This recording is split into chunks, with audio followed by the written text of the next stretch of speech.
Bonjour à tous, bienvenue sur BBI Boss Business Interview, le rendez-vous des acteurs économiques à impact positif dédié aux chefs d'entreprise.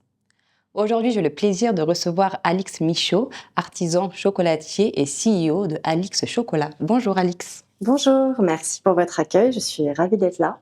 Plaisir partagé. Aujourd'hui, vous proposez des chocolats et des confiseries à vos clients. Quels sont les produits et les offres de services que vous proposez aux clients justement?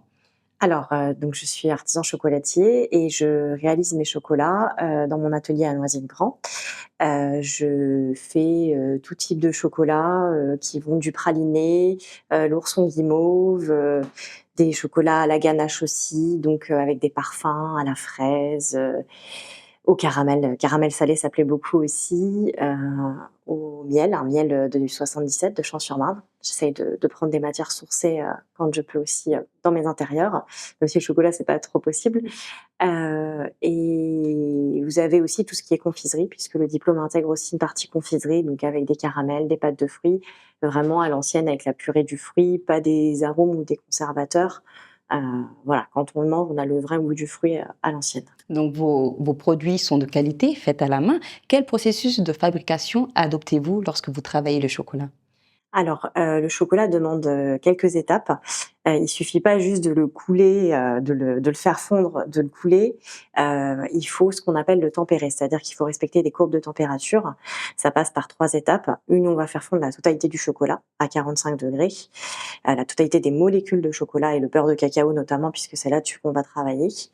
Après on le descend et selon la masse de cacao, à l'intérieur, donc noir, blanc ou lait, on va plus ou moins le descendre, à 27, 26°, et après on le maintient à 30° pour le travailler. Voilà, donc ça c'est des étapes importantes, c'est ce qui fait que vous avez un chocolat qui est croquant, qui est brillant, qu'on va pouvoir facilement démouler, et surtout quand vous allez le tenir, il va pas fondre tout de suite sur vos doigts. Donc vraiment une personnalisation en termes de produits que vous offrez à vos clients. Aujourd'hui, le cacao est devenu une matière cotée en bourse au même titre que le sucre et le blé, ce qui signifie que le prix n'est plus dicté par les producteurs, mais plutôt par l'offre et la demande. Comment est-ce que vous faites pour adopter votre politique de prix face à cette réalité? Moi, j'ai un cacao qui est sourcé, donc c'est vrai que ces derniers temps, il y a eu un peu une crise au niveau du cacao, il y a eu des soucis, au niveau d'humidité, au niveau des maladies, voilà, parce que c'est dans des zones équatoriales que le cacao pousse. Donc il faut une certaine humidité, il faut une certaine chaleur qu'on n'a pas, ici. Il faut vraiment être au tropique, et c'est vrai que dans ces pays-là, les conditions, sont pas toujours évidentes pour maintenir une production. C'est d'ailleurs pour ça qu'on a différentes variétés de cacao qui ont été créées au cours du temps, dont le Forastero, qui est une variété très robuste normalement, qui résiste le mieux aux maladies et qui est, on va dire, plus de 70 de la production mondiale de cacao. Mais même cette variété-là peut être soumise effectivement, à, trop de pluie, des petites moisissures ou des choses comme ça, en sachant qu'effectivement la culture du cacao est assez difficile, puisque la pollinisation vient des fleurs, et que les fleurs sont assez ternes. Donc déjà de base, elles attirent pas les insectes, les abeilles, et cetera, de par les couleurs.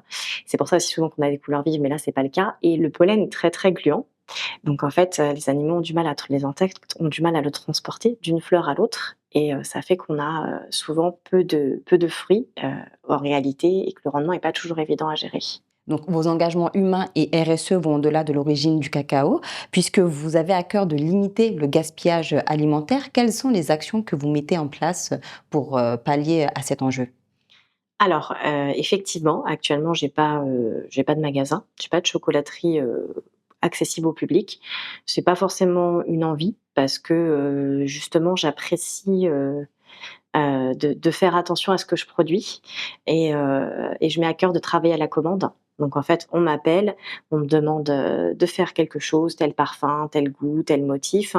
Je vais le réaliser, et ça m'évite effectivement de produire, pour qu'il y ait de la perte. Si je produis, parce qu'il y a des périodes de production comme à Noël où forcément il faut que j'ai un petit peu de stock, parce que je fais quand même des marchés le week-end, j'ai 2-3 marchés sur les week-ends de décembre. Donc j'ai un petit peu de stock, mais ça reste minime. Soit je fais refondre, si c'est du chocolat classique. Si c'est des chocolats mélangés, ce que je vais faire, c'est que je vais proposer des offres jusqu'à moins 60.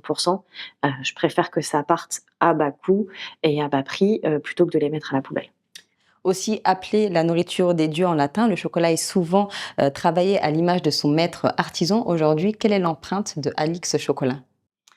Alors, l'empreinte de Alix Chocolat, c'est, comme je vous disais déjà, quasiment 100 chocolatier engagé, parce que c'est vrai que le blanc n'est pas chocolatier engagé, mais le noir et le lait sont chocolatiers engagés. C'est des chocolats qui sont très forts en chocolat, c'est-à-dire que même le lait, vous avez une masse de 45 de cacao.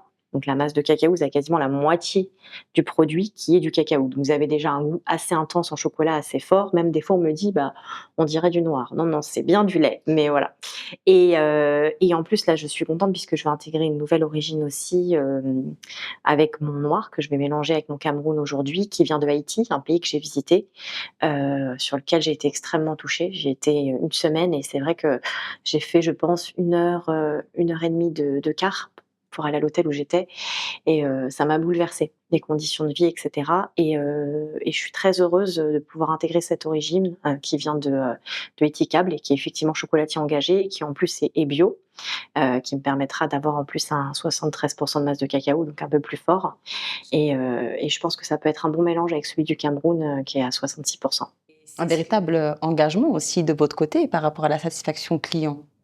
C'est ce qui me plaît le plus en fait, hein, c'est vraiment, répondre à ce que les clients demandent et c'est ce qui est aussi le plus amusant parce qu'effectivement, à Noël, on a cette phase où on enchaîne les chocolats parce qu'il y a les cadeaux de fin d'année et que j'ai beaucoup de commandes d'entreprises et c'est un peu fastidieux. Alors que oui, dès qu'on va faire un petit décor spécifique, là, je vois, j'ai Coach à la Vallée Village, à côté de Disney qui est une qui vend des sacs à main, qui m'a demandé justement de réaliser des sacs à main en chocolat, mais spécifiquement un modèle.